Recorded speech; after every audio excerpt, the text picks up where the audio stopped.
안녕하세요. 세상에 소망의 소식을 전파하는 철수목사TV의 김철수 목사입니다.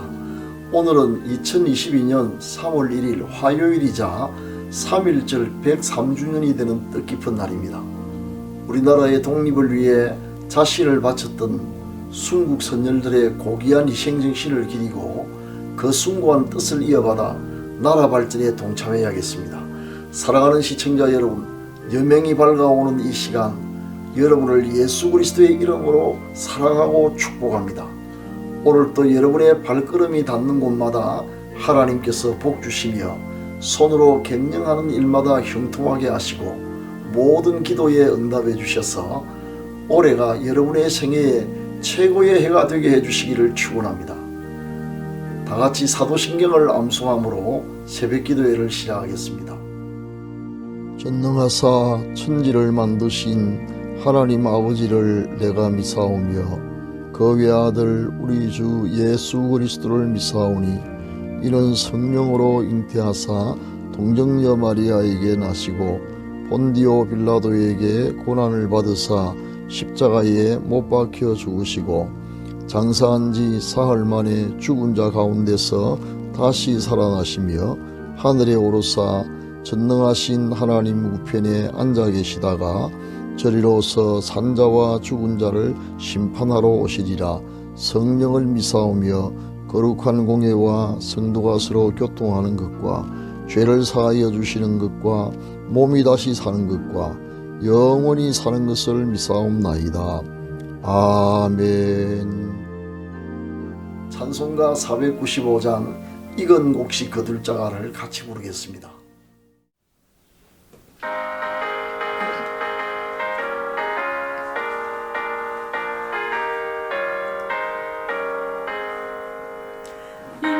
혹시 거둘 자가 없는 이때에 누가 가서 거둘까?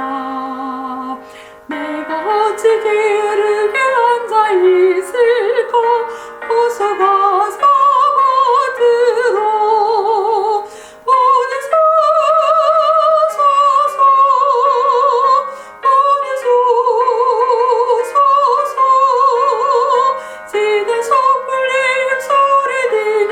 주소할까 주여 나를 보내소서. 주가 두루 다니시며 일꾼 부르나 따르는 자석도다. 버려 주의 사랑하는 익은 곡식을 어서 거두러 가자.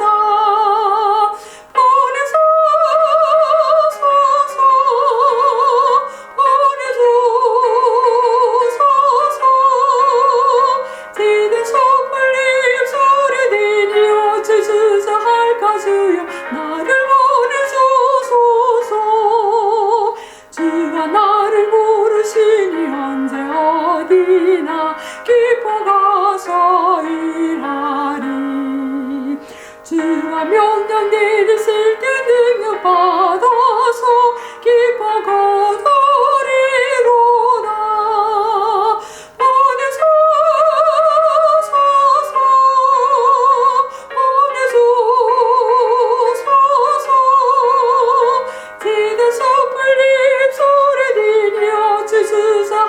주여 나를 보내소서. 지금은 하나님의 말씀인 성경을 한 목소리로 읽는 시간입니다. 오늘의 말씀은 고린도후서 3장 3절입니다. 다같이 큰 소리로 읽겠습니다. 시작. 너희는 우리로 말미암아 나타난 그리스도의 편지니 이는 먹으로 쓴 것이 아니요 오직 살아계신 하나님의 영으로 쓴 것이며 또 돌판에 쓴 것이 아니요 오직 육의 마음판에 쓴 것이라. 아멘. 오늘은 교양 있는 기독교라는 제목으로 말씀을 전하겠습니다. 사랑하는 시청자 여러분, 신앙과 교양이 무슨 상관이 있을까요? 믿음만 좋으면 됐지 교양이 왜 필요한가 하는 생각을 하는 분이 혹시 계실지 모르겠습니다. 그러나 사실 신앙과 교양은 불가분에 밀접한 관계에 있습니다. 오늘은 교양 있는 신앙이 왜 중요한가에 대하여 말씀을 드리겠습니다. 성경은 우리를 가리켜 그리스도의 편지라고도 하고 향기라고도 합니다. 편지와 향기 이 둘 다 우리가 그리스도의 모습을 반영하는 의미 있는 중요한 존재라는 뜻입니다. 이러한 표현들은 기독교가 왜 교양 있는 공동체가 되어야 하며 그리스도인들이 왜 교양인이 되어야 하는지를 잘 보여주고 있습니다. 세상 사람들은 예수 그리스도가 어떤 분인가를 알지 못합니다. 물론 성경을 읽어보면 알 수야 있겠지만은 성경을 알지 못하는 사람들은 자연히 우리를 통하여 주님이 어떤 분인가를 간접적으로 알게 됩니다. 우리의 모든 행실은 그리스도의 모습을 투영하고 있는 그림자와 같아서 사람들은 우리의 행동이나 품성을 통해 그리스도의 모습을 알게 됩니다. 따라서 우리의 몸이나 마음가짐이 얼마나 신중해야 하는가를 알 수 있습니다. 교회는 출발부터 교양 있는 공동체였습니다. 물론 교인 중에는 가난한 사람들이 많았고 집안이나 학벌이 뛰어난 사람은 그리 많지 않았지만 그렇다고 교양 없이 행동하지는 않았습니다. 오히려 사회 어느 단체나 어떤 모임보다 수준 높은 교양을 함양하고 있었습니다. 성경에 나타난 신뢰를 들어보겠습니다. 바울 사도 일행이 제1차 세계전도 여행을 마치고 파송했던 안디옥 교회로 돌아왔을 때 할례 문제로 교회 내에 큰 논란이 일어났습니다. 어떤 사람들은 구원을 받으려면 할례도 반드시 받아야 한다고 주장했고 이에 반하여 바울은 구원은 오직 예수 그리스도를 믿음으로 은혜로 받는 것이니 할례가 구원의 조건이 될 수 없다고 주장했습니다. 이 논쟁을 해결하기 위하여 예루살렘에서 공회가 소집되었습니다. 회의는 질서정연하게 진행되었습니다. 발언권은 모두에게 공평하게 주어졌으며 다른 사람이 발언하는 도중에 말을 끊거나 끼어드는 사람은 아무도 없었습니다. 발언자의 의견을 끝까지 다 청취한 후 차례를 기다려 자신의 의견을 진술했는데 언성을 높이거나 혈기를 부리는 일이 전혀 없이 서로를 배려하면서 자신의 주장을 침착하게 진술했습니다.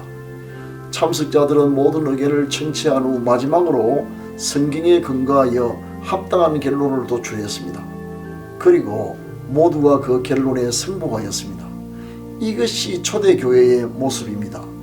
오늘날 선진국이라고 자처하는 우리나라 국회의 모습과 비교해 보더라도 오히려 초대 기독교의 교양의 수준이 얼마나 높았던가를 알 수 있습니다.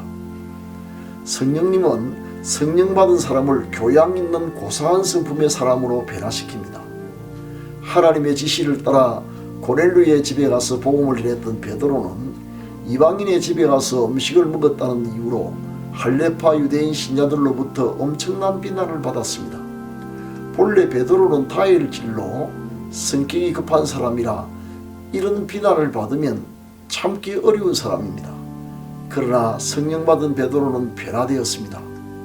하나님의 명령을 따라 당연히 해야 할 일을 힘을 다해 마치고 온 베드로이므로 칭찬을 들어도 오히려 부족할 판에 이처럼 너무나 억울한 일을 당했으므로 옛날 같으면 당연히 분을 참지 못하여 혈기부터 부렸겠으나 이제는 달라졌습니다. 성령님께서 그의 마음과 생각, 행동을 통제하고 계시기 때문입니다. 그런 비난하는 사람들 앞에 일어나서 흥분하지 않고 있었던 일을 차례대로 차근차근하게 진술했습니다. 조용하게 진술하는 베드로의 이야기를 끝까지 다 들었던 사람들은 내용을 제대로 알지도 못하고 성급하게 베드로를 비난했던 자신들의 어리석음을 반성하고 잠잠하여 하나님께 영광을 돌렸습니다. 사람들은 초대 기독교의 성숙한 모습을 통해 깊은 감명을 받았습니다. 로마의 기독교가 전래되었을 때에 많은 상류계층 사람들이 복음을 받아들였던 큰 이유 중에 하나가 기독교의 교양이 당시 자신들이 살던 로마 사회의 태폐 문화와 저질스러운 풍습과 비교되었기 때문입니다. 물론 성령으로 인한 복음의 능력은 더 말할 것도 없었지만 기독교의 수준 높은 교양도 야만 문화의 염증을 느꼈던 사람들이 복음을 받아들임에 있어서 큰 역할을 감당했음을 부인할 수 없습니다. 그렇다면 성경에서 말하는 교양이란 어떤 것일까요? 간단히 말하면 예수 그리스도의 성품이라고 말할 수 있습니다. 몇 가지를 예를 들면 다음과 같습니다. 기독교의 교양이란 남을 나보다 더 낮게 여기며 존중히 여기는 것입니다. 다른 말로 겸손한 태도를 말합니다. 자신을 자랑하거나 교만해하지 않고 다른 사람 앞에 머리를 숙이는 태도 말입니다. 그리고 남을 먼저 배려하는 마음과 자세를 들 수 있습니다. 이는 자기 본의의 이기적인 삶과 상반되는 이타적인 삶을 뜻합니다. 즉 다른 사람의 유익을 나보다 먼저 챙기는 것입니다. 그리고 예의 바른 태도가 교양 있는 행동입니다. 교회는 무한한 사랑을 강조하지만 동시에 그 사랑은 무리하게 행동하지 않는 것임을 강조합니다. 부모님이나 연장자에 대한 예의, 성도 상호 간의 예의가 지켜져야 합니다. 그리고 품위 있는 언어를 사용해야 합니다. 성경은 누추하거나 어리석은 말을 사용하는 것을 금하고 있습니다. 더 드릴 말씀이 많지만 한 가지만 더 말씀드리겠습니다. 교양은 질서를 준수하는 태도와 자세입니다. 하나님은 무질서의 하나님이 아니라 질서의 하나님이시기 때문입니다. 이제 말씀을 정리하겠습니다. 교양 있는 기독교가 세상으로부터 칭찬을 듣습니다. 사람들은 그런 교회와 성도를 마음속으로 흠모합니다. 그러나 교회가 그리스도의 교양을 상실하게 되면 천박한 곳으로 전락하고 맙니다. 그렇게 되면 마치 맛을 잃은 소금처럼 밖에 버려져서 사람들에게 무시당하며 밟히기 마련입니다. 저는 오늘 한국 교회의 문제가 교양을 상실한 데 있다고 생각합니다. 메시지를 전할 때나 각종 회의 모임에서 모든 공동체 생활과 성도 상호 간의 교제에서 교양이 사라질 때 교회 부흥도 불가능하게 될 것입니다. 잘못하다간 오히려 우리의 경솔한 행동 때문에 하나님의 거룩하신 이름이 모욕을 당할 수도 있습니다. 사랑하는 시청자 여러분, 우리가 존귀하신 주님의 편지요 향기임을 한시도 잊지 맙시다. 세상 사람들이 우리를 통해 그리스도의 모습을 발견할 수 있도록 최선을 다하여 부디 그리스도의 성품을 본받아 교양 있게 살아갑시다. 그리하여 하나님께 영광을 돌립시다. 감사합니다. 지금은 합심기도의 시간입니다. 병 낫기를 원하시는 분은 환부의 믿음으로 손을 얹으시기 바랍니다. 주님께서 이 시간 여러분의 병을 고쳐주실 것입니다. 기도를 시작하겠습니다. 사랑하는 주님, 주님의 보좌 앞으로 지금 나아갑니다. 우리가 깊은 곳에서 주님을 불러 아뢰입니다. 주여, 우리의 기도를 들어주옵소서. 한국교회가 초대교회가 가졌던 교양을 회복하게 하옵소서. 우리가 존귀하신 주님의 편지요 향기임을 한시도 잊지 말고 주님의 성품을 본받아 그리스도인답게 교양 있게 살아가게 하옵소서. 지금 환부의 믿음으로 손을 얹어 사오니 저를 불쌍히 여기시고 치료의 손을 내미사 예수 그리스도의 이름으로 완전히 낫게 하옵소서. 우리 자녀들의 가는 길을 인도하여 주셔서 머리가 될지언정 꼬리가 되지 않게 하시고 항상 위에만 있고 아래에 있지 않게 하옵시며 나아가도 들어가도 복을 받게 하옵소서. 요양병원에 입원 중인 성도들과 노부모님들의 믿음과 건강을 지켜주옵소서. 혹한 가운데서도 국토방위에 여념이 없는 국군장병들과 오지에서 사력을 다해 선교하시는 선교사님들을 지켜주시고 이러할 양식과 많은 구원의 열매를 허락하여 주옵소서. 특별히 전란에 휩싸인 우크라이나에 평화를 주시며 교회와 성도들의 안전을 지켜주옵소서. 오늘도 우리의 발걸음이 닿는 곳마다 복 주시고 손으로 경영하는 일마다 형통하게 하셔서 올해가 생애 최고의 해가 되게 하여 주옵소서. 우리 구주 예수 그리스도의 이름으로 기도합니다. 아멘. 지금은 개인기도의 시간입니다. 세 가지 기도 제목을 드리겠습니다. 첫째, 대통령 선거를 앞두고 하나님이 기뻐하는 사람을 선출할 수 있도록. 둘째, 요양병원에 입원 중인 가족들의 믿음과 건강을 지켜주시도록. 셋째, 우크라이나의 전쟁이 그치며 속히 평화를 주시고 교회와 성도들을 지켜주시도록 기도해 주시기 바랍니다. 감사합니다.